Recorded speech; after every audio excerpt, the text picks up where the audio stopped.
ஒரு பெண்ணு 42 வயசு ஆகுது, அவங்களுக்கு ஆர்காசம்னா என்னன்னே தெரியலையே.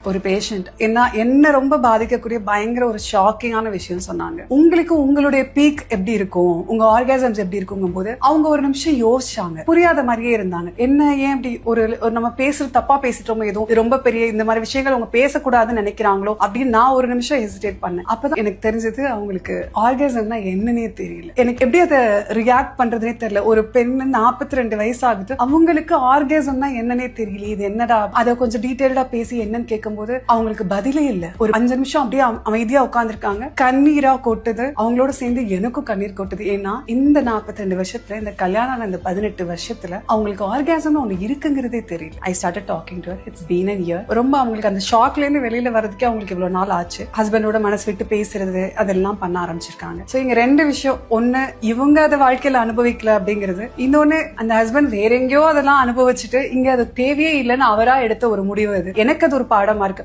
ஏன் கேர்ள்ஸுக்கு இது ரொம்ப முக்கியமான விஷயமா நான் சொல்லணும்னு நினைக்கிறேன்னா, biologically you are made for that. ஆம்பளைங்களுக்கு மட்டும் இது தேவைன்னு கிடையாது அப்படிங்கறத எல்லா விமனும் தெரிஞ்சுக்கணும். அதை நிறைய பேர் எப்படி நினைச்சுக்கிறாங்க, எனக்கு இது தேவைன்னு சொல்றத ஐயோ நம்மள ஆப்போசிட் பார்ட்னர் தப்பா நினைச்சுப்பாங்களோ, நம்மள ரொம்ப சீப்பா நினைச்சுப்பாங்களோ அப்படிங்கிற ஒரு நிறைய விஷயங்களும் இருக்கு. இது அந்த மாதிரிலாம் இல்ல. பல உரிமைகள்ல இதுவும் உங்களோட உரிமை. பிளஷருங்கிறது மென்னுக்கு மட்டும் கிடையாது. Women also need it as much as a man wants it.